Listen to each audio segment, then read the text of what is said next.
የገባው ሙዚቀኛም ተወዛዋዥም ሆነህ ነው አይደለ? ሁለቱንም ለመስራት ነው።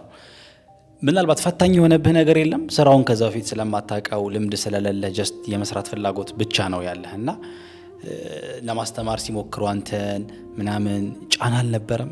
ህይወት ምን መሰለ? ከዛ በኋላ አንደኛ ከኔ በፊት የነበሩትም አብዛኞቹ ድብልቅ ነው። የክፍለ ሀገር ልጆች አሉ፣ ከሰሜን ኢትዮጵያ የሚመጡ አሁን እነ ሻምበል በላይነህ እነ ኤልያስ ተባባል ሌሎችም መሳሪያ የሚጫወቱ ልጆች ነበሩ።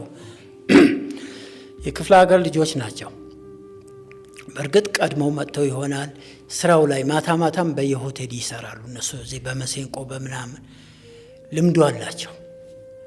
ቲያትር ቤት ስትገባ ግን ህጉ ይቀየራል። በየሆቴል ስለዘፈንክ ቲያትር ቤት የሚፈልገውን መስፈርት ታሟላለህ ማለት አይደለም። የራሱ ህግ አለው ቲያትር ቤት፣ የመድረክ ህግ አለ እና ሰላማዊ ኦዲየንስ ነው የሚጠብቅህ። ቲያትር ቤት መጠጥ ተጠቅሞ እንትን ምንድነው ሆቴል የጠጣ እየተዝናና ያያል። እዚህ ግን ንጹህ አእምሮ ይዞ መጥቶ ነው የሚገመግምህ። ያንን ተመልካች ማሳመን መቻል ትልቅ ጉልበት ይጠይቃል፣ ትልቅ አቅም ይፈልጋል። እና እኔ አብዛኞቹም የኔ አይነት ስሜት ስለነበራቸው ወጣትነትም ስለነበረ ወጣትነት ብዙ ጊዜ ደግሞ አሁን አላቅም እንጂ ቅንነት ነው በእኔ እንትን የሚመስለኝ። በዛን ጊዜ መረዳዳቱ አለ።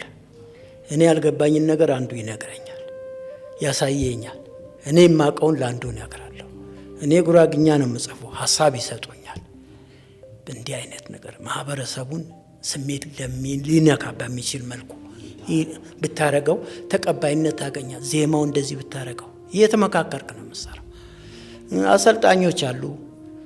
መጀመሪያ ከኔ የተፈለገው ጉራግኛን መስፈን ነው፣ ጥሩ ነገር ማቅረብ ነው። እንግዲህ አሁን ስትፈተን በሰው ዘፈን ነው። ከዛ የራስህ ነው ይዘህ የምትመጣው፣ አዲስ ነው ይዘህ የምትመጣው። የሰው መስፈን አትችልም እና አዲስ ነገር ጻፍ ይሉሃል። ልምዱ ስላልነበረኝ ግጥም አምጣ ተባልኩ። እሺ ብዬ ሄድኩ። ጽፌም አላቅም፣ ልምዱም የለኝም። ቤት ሄጄ ብቻ ዝም ብዬ የሆነ ነገር ሆነ ጫጨርኩና ከዚህ ጥግ እዚህ ያደረስኩት። ለካ ግጥም ቤት መምታት አለበት። ስድ ንባብ ነው። ጠዋት ይዤ ሄድኩና ለአንድ የስራ ባልደረባ አሁን ስሙን መጥቀስ አልፈልግም፣ ስሰጠው ምንድነው አንተ ያለኝ ግጥም ነው አልኩት።